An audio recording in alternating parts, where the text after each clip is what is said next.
So now we'll do public comment, and we'll go to 8:30. I'll cut off discussion at 8:30. We'll allow 3 minutes per person, and it'll be timed. And I will take the sign-in sheet and just go down the list, and I'll call out your name.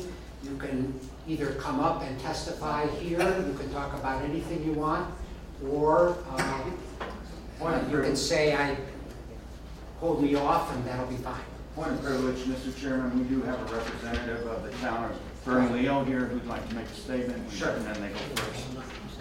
So we'll start with the representative from the town of Bernalillo. Thanks.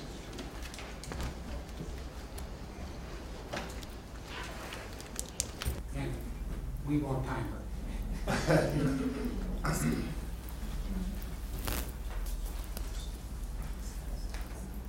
Good evening, Chairman and Commissioners.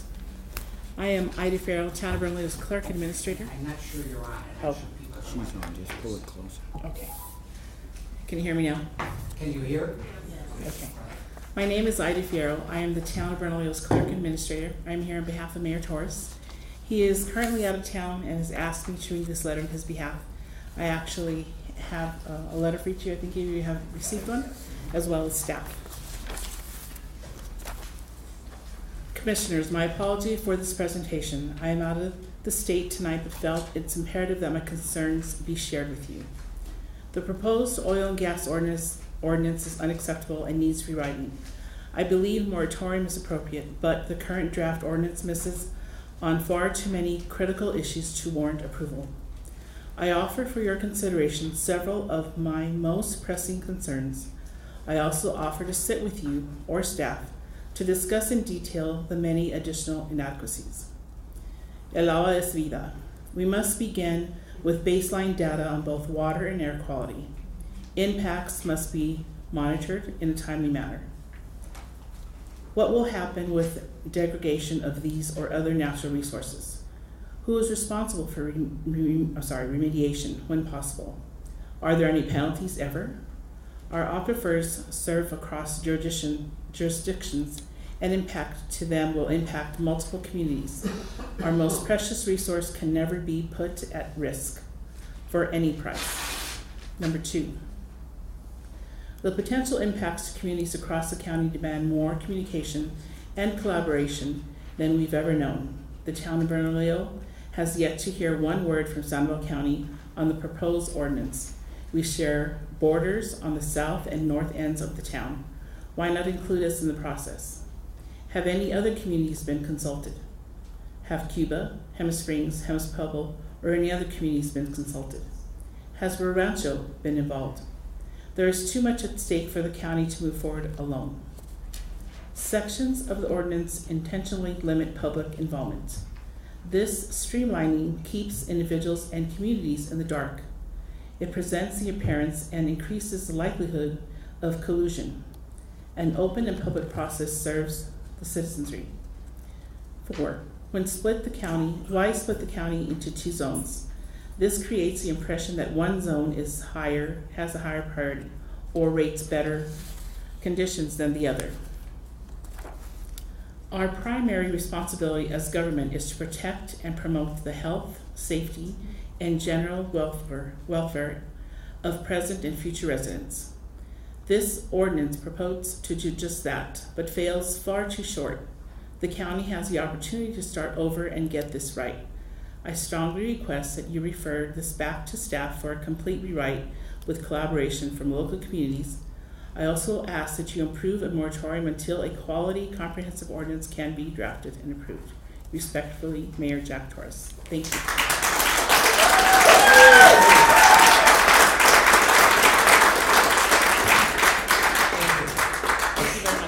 I'll just call out the names as they're on the list. Alan Friedman.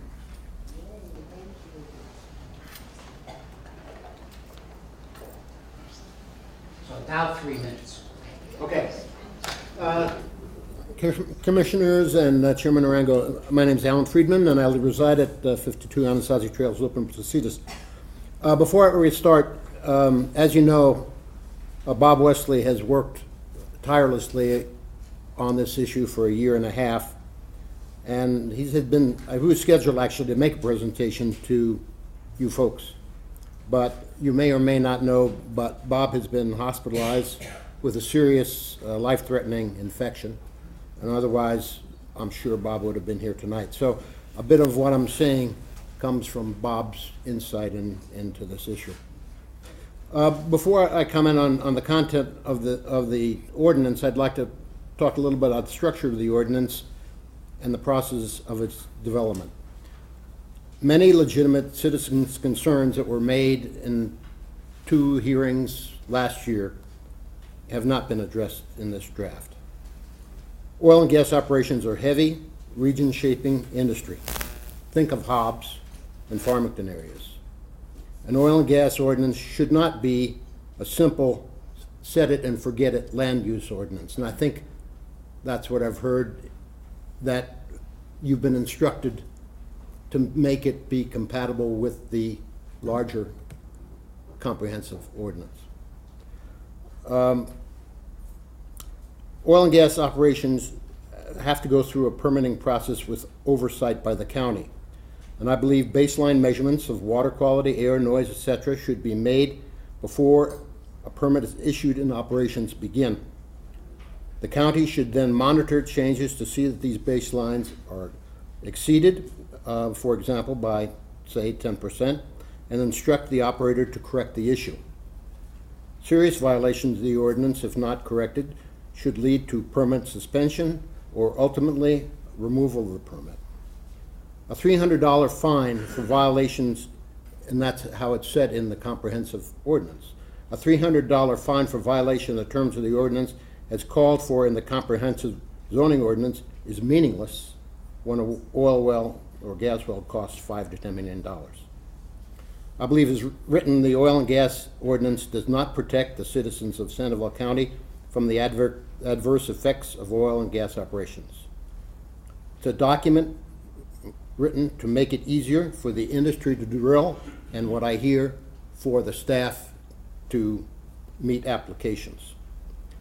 I believe it should be scrapped and rewritten, and that choice is up to you and the Planning and Zoning Commission.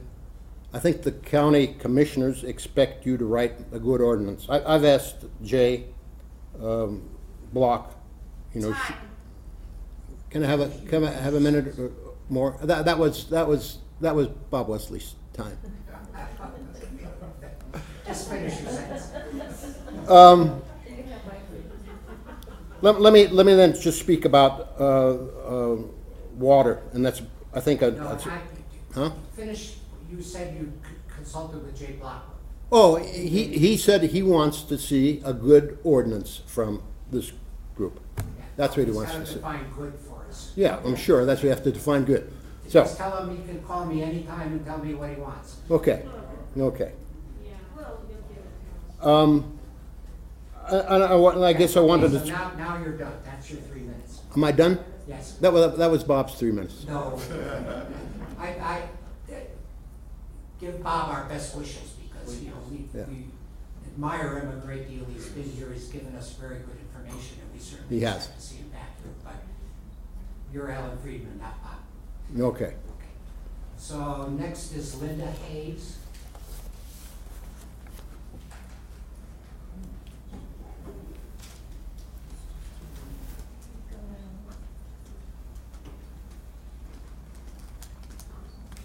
How many minutes?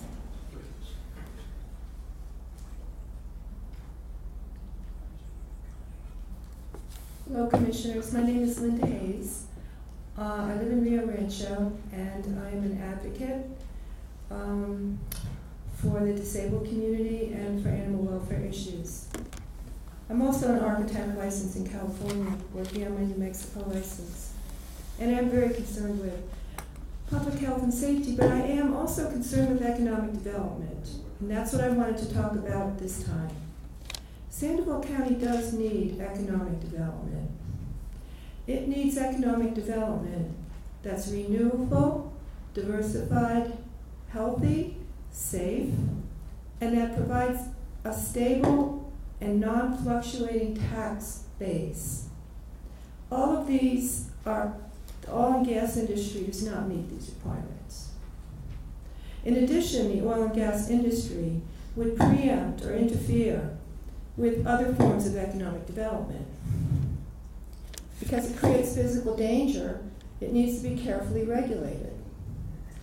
And it needs to be held financially and legally responsible for damages it causes.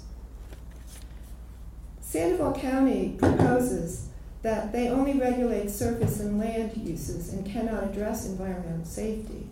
Yet Santa Fe County and San Miguel County have both created successful ordinances that address environmental safety. And they have not been overturned in state or federal courts. If they can do this, so can Sandoval. Drilling does create surface problems that would interfere with the development of wind and solar resources, as well as ballooning, ecotourism, and other tourism types of economic development. These include release of methane gas, hydrogen sulfide gas, drilling towers, noise, traffic, toxic chemical transportation, risk of explosion, earthquakes, and excessive water use in a desert climate. We need to consider the big picture of economic development, not just depend on oil and gas.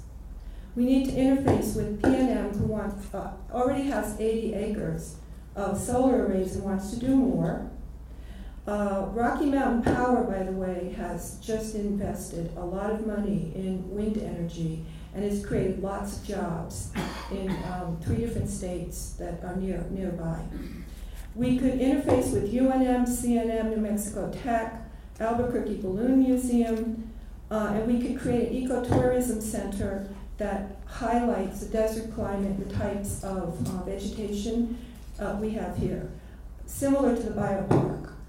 Because we're so close to the rail runner, we could also interface with other counties.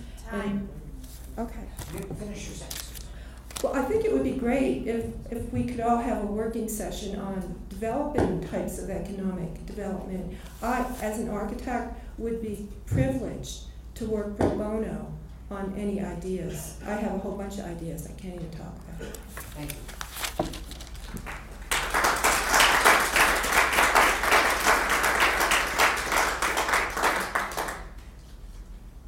Well, last name is Howell, maybe Benton? Yes, that's correct.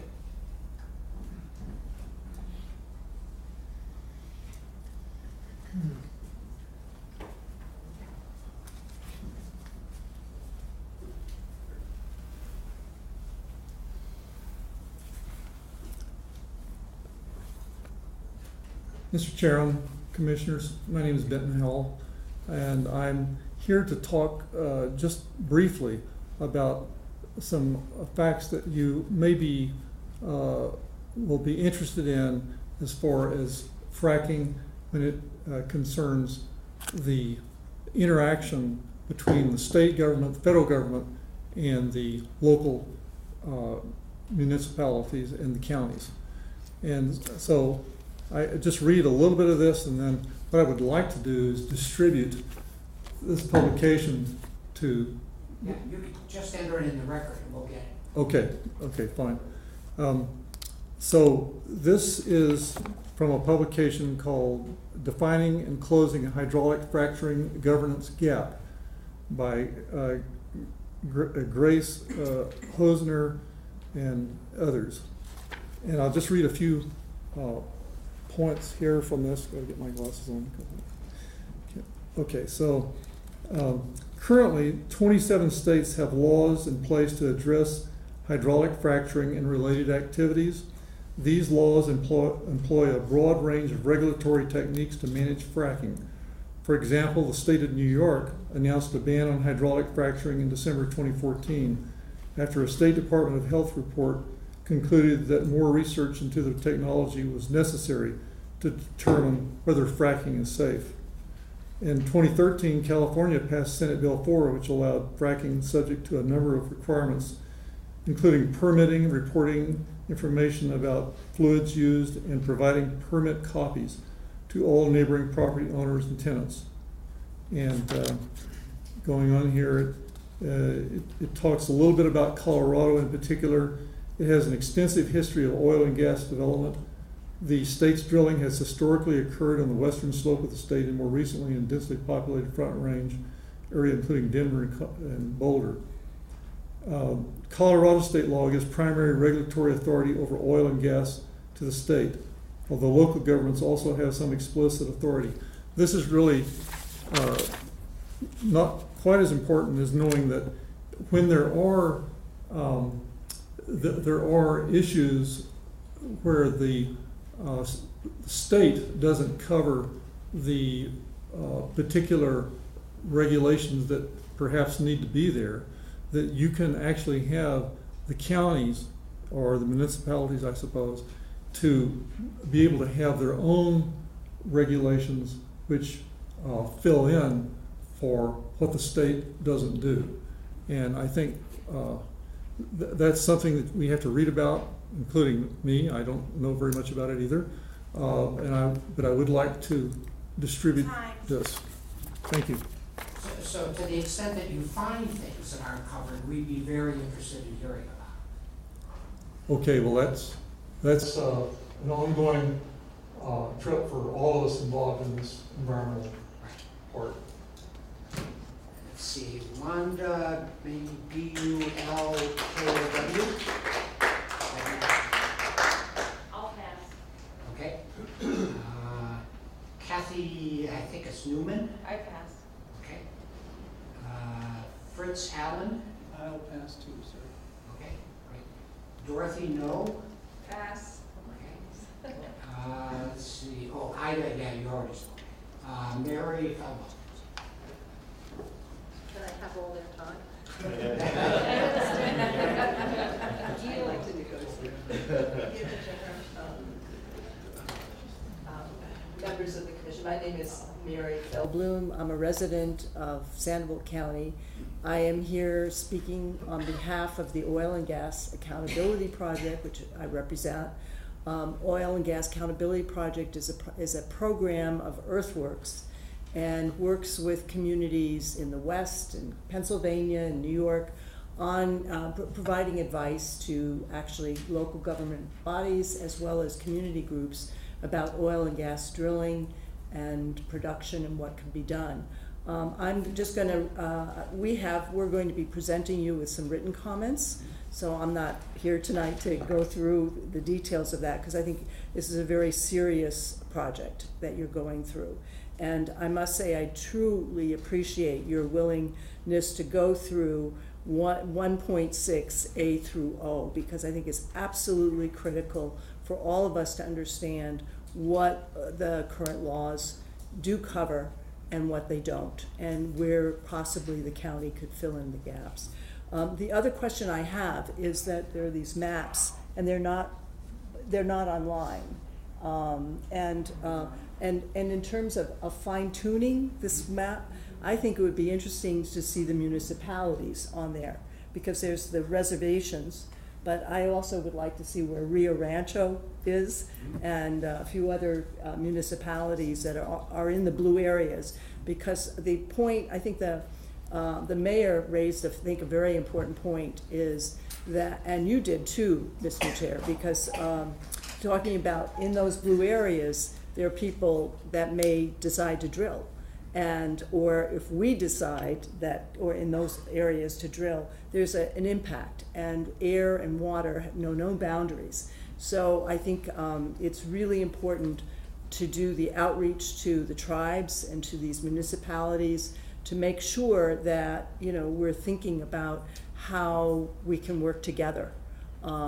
There may be possibilities of memorandums of understanding, for instance,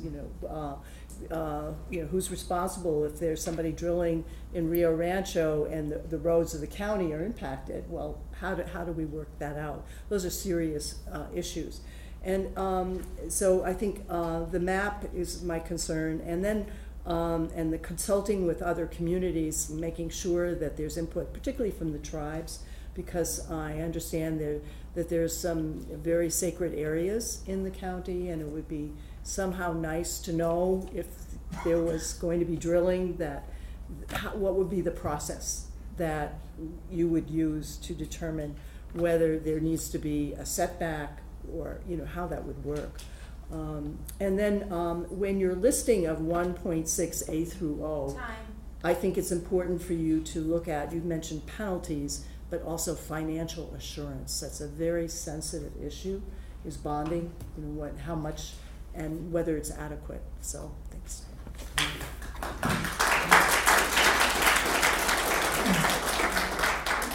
Elaine Semino? I'm going to give my time to Ted Barudin. I'm going to give my time to Ted Barudin. Sorry, I can't hear you.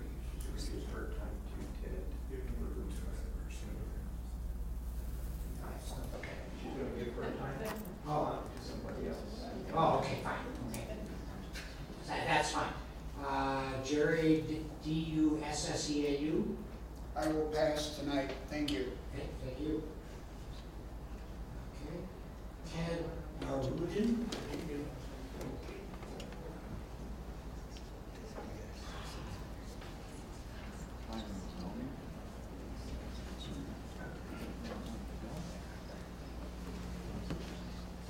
Good evening. Chairman, members of the commissioners, I'm an attorney in Albuquerque, New Mexico. I've been honorably licensed since 1983, so I'm getting to be an old guy. You're gonna have to speak up a little. I'll be glad to. My name is Ted Barudin. I'm an attorney in Albuquerque. I'm here as a pro bono attorney, and I will be here until this is worked out to everybody's satisfaction. Mr. Chairman, on June 6th, I filed an IPRA request, which is an Inspection of Public Records Act with the Sandoval County. And it should be part of this record, and I have made copies for you to look at. I don't want to read it because you can read for yourselves. I listed 26 issues to study, to get information, and they're pretty extensive. And I wanted the county to disclose what's behind this ordinance, what's behind your thought processes. I got an answer from a Mr. Sidney Hill, who's the public information officer. He only had three things to my 26. First was a contract between New Mexico Tech and the county, which begs the question, why are we not having a partnership at this meeting? The commission sorely lacks a partnership. You heard from the town of Bernalillo. We have a letter that Mr. Hill disclosed to me from the Pueblo of Cochiti, asking for involvement. This commission needs to reach out. If you're going to make this work in any substance or any satisfaction, you need to have a partnership.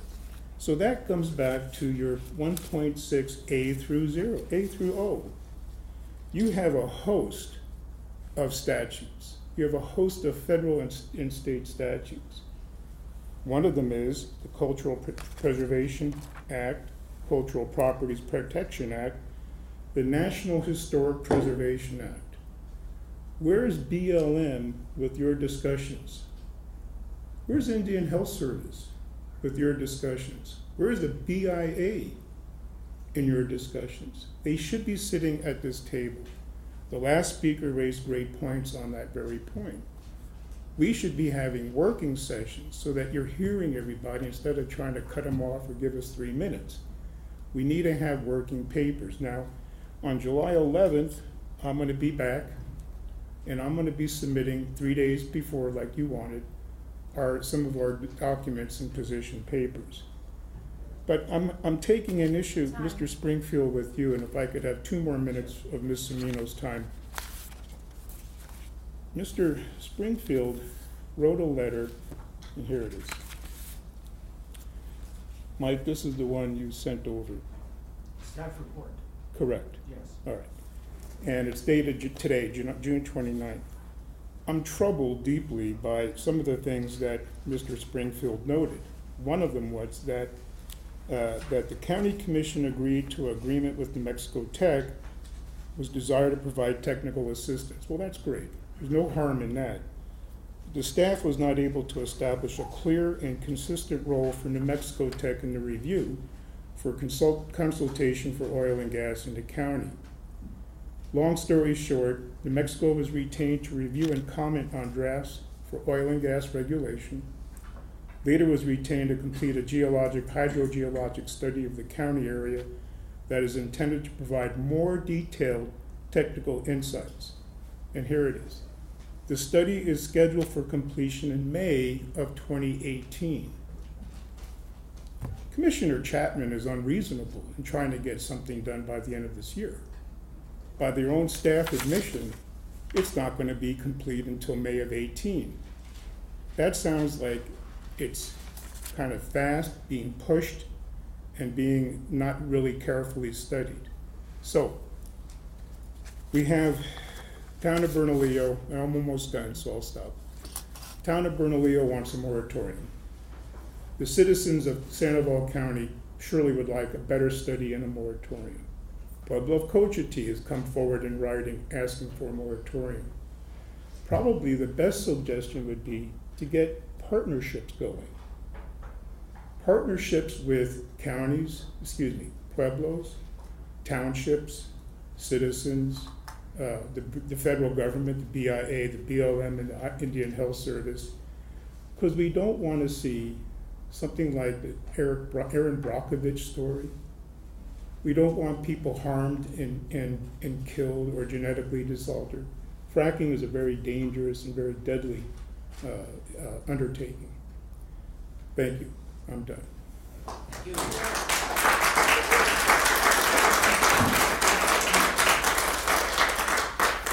Vicki Gottlieb.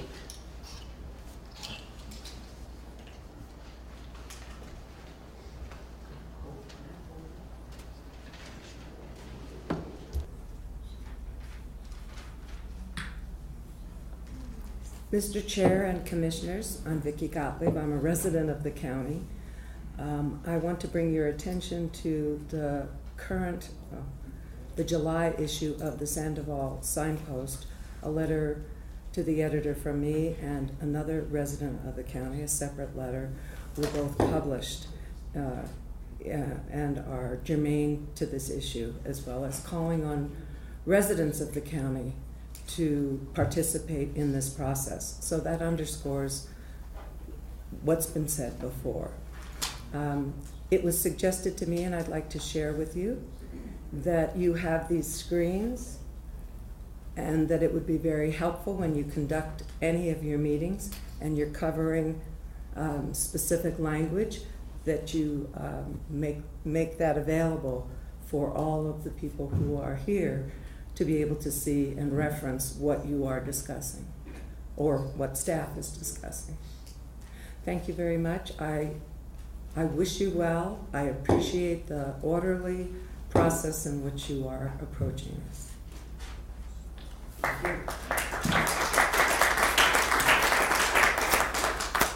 Eddie, I think it's Paulsgrove. He's not here. Mike Nees.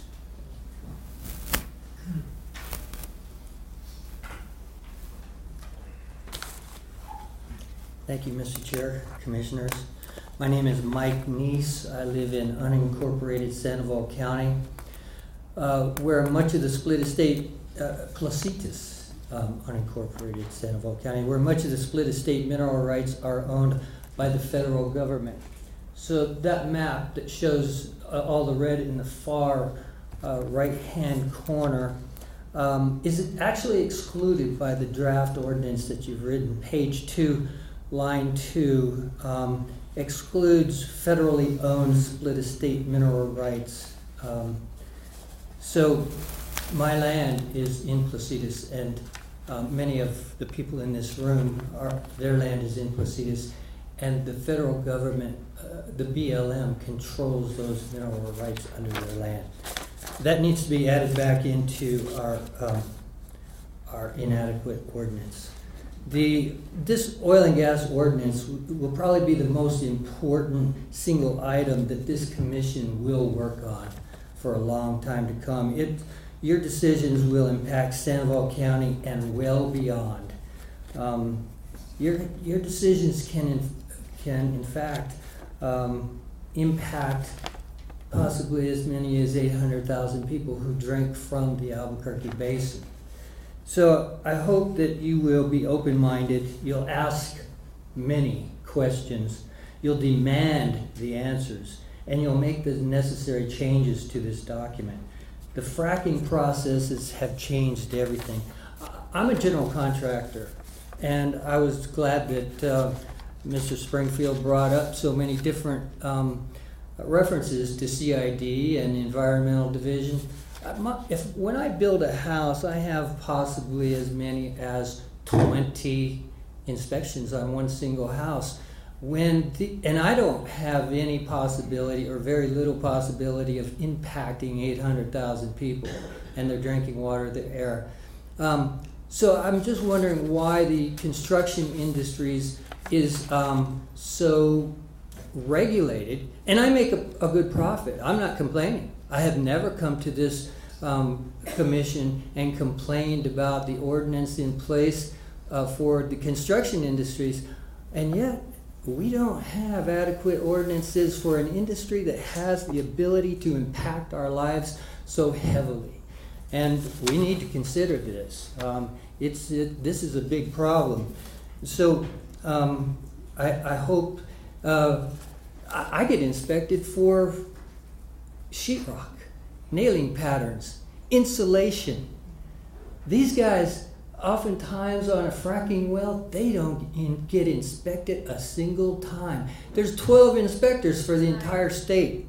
There's 12 inspectors for OCD. OCD hasn't even collected on a fine imposed on bad actors since 2009. And yet, my industry, construction industries, is able to handle the requirements given them and profit. Yes, I heard you. Thank you.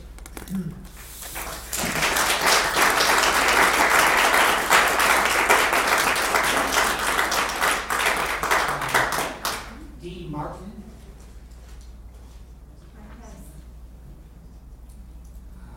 Michael Delaney. Now I yield my time to Mr. Mason. Okay. Mike, you want to continue? Ann Frost. I asked if I would yield my time to Mr. Neese. Yes, yeah. Yeah, well, can you continue then? You're saying that I could come back up? That's Okay, fine. Thank you.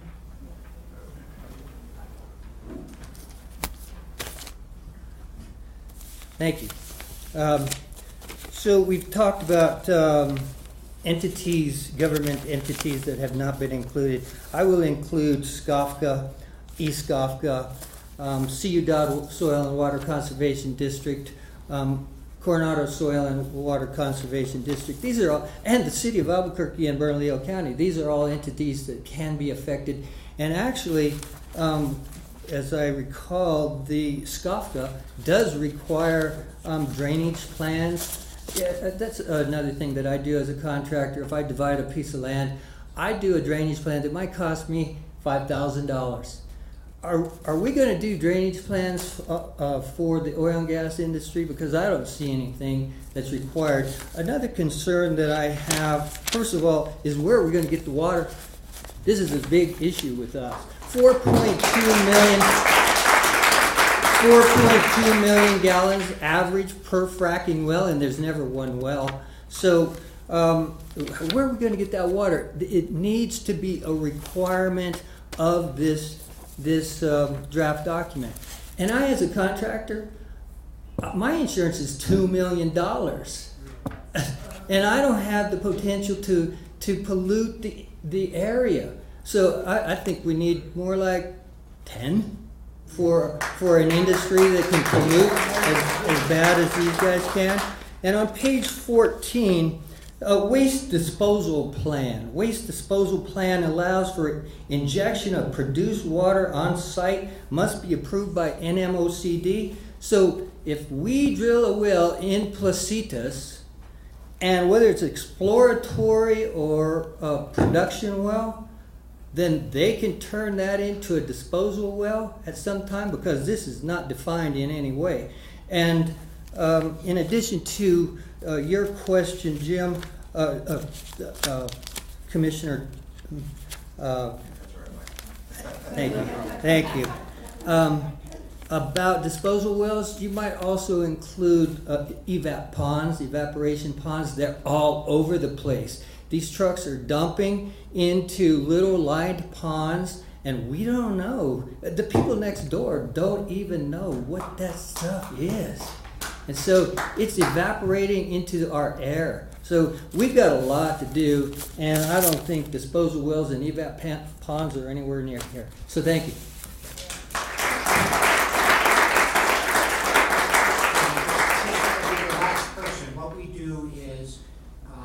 We carry the list over until the next meeting. If we don't get to, there's about 5 names left, and those people will go first at the next meeting. So Ann Frost. She left. Okay. Looks like Doris Fields. She left. Okay. Lois Ramsey. She left too. Okay. Emily Edwards. She left. Okay. Stephen, can't read the last name, from Espanola Drive in Albuquerque.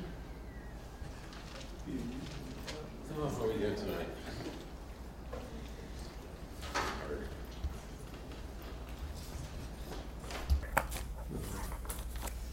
Hi, I'm Stephen Verchinsky. I live in Albuquerque, New Mexico, and I work actually up here in Sandoval County. And the other day I was smelling ethylene.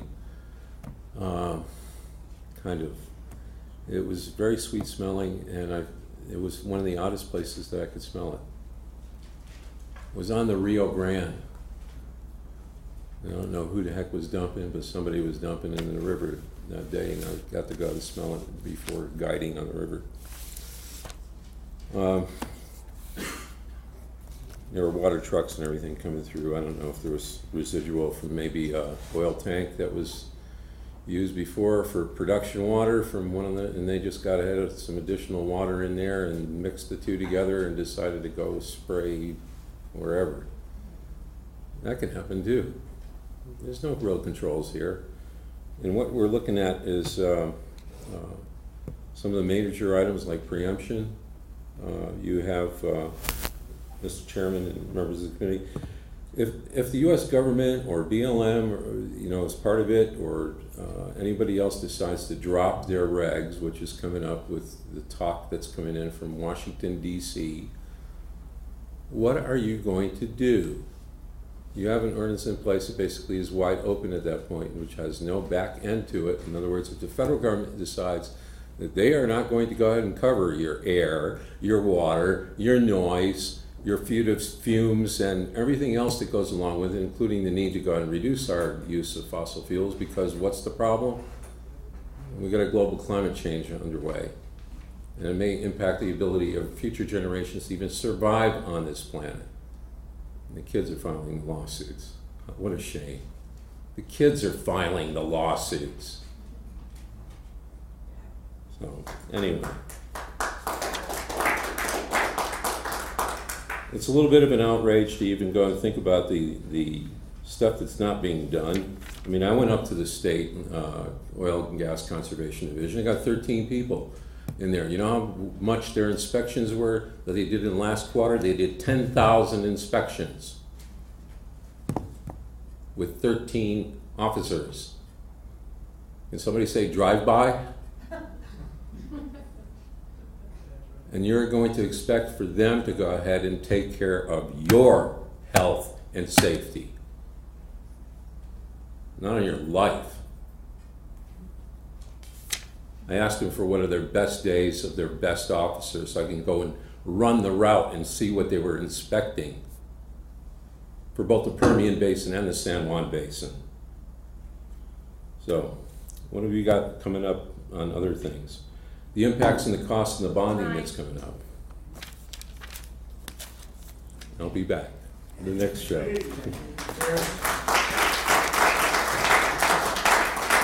one person left on the list, so Tricia Douglas. I will yield my time to this gentleman right here, so you can have 3 So more Stephen, minutes. you want to say more? Yeah, we have 3 more minutes.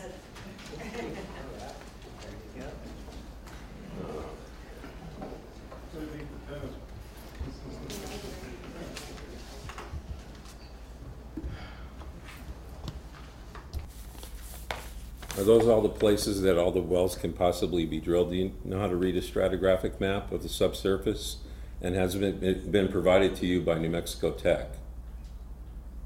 Have they shown to you where all the areas are, and where, have you done an overlay of where all your water aquifers are located? It has nothing to do with land use planning. It certainly does. That's your job, planning and land use. Excuse me. I used to teach land use planning to commissioners already in college for the folks that were working with the Department of Agriculture, Cooperative Extension, to show them how to do land use planning for their entire county, and not to do this where you're cherry picking. What you want to go ahead and do is give it all over to the oil and gas industry.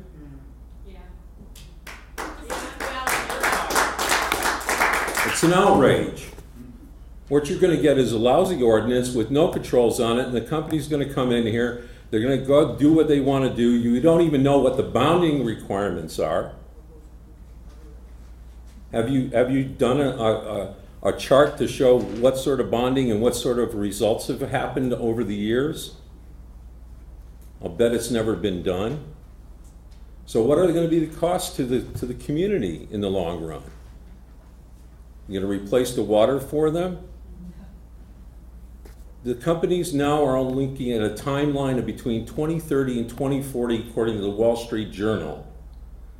They're going to high yield and then get the hell out, and they're not going to come back here to New Mexico.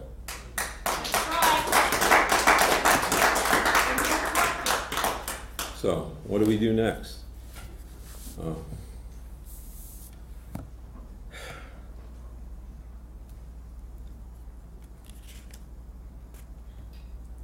I don't know. All I know is that my schools should be passive solar. A few other things need to be changed, but this is one of them. You know, we are going to be selling this resource out cheaply, and it's going to be a resource that people are going to depend on maybe 15 to 20 generations from now. And we just want to burn it to the ground. Everything. Well, I can't accept that. I like my fellow human beings to be relatively safe and secure and healthy, and not being trod on by an industry that would trod on them anywhere in the world, including Afghanistan, Iraq. Thank you.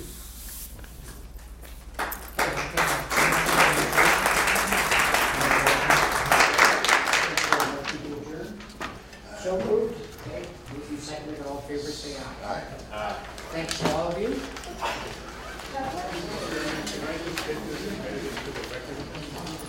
Mr. Chairman. Yeah, if you give it to them, that's part of the record. Which there's a file. Yeah. Yeah, just. So I'm going to give you mine.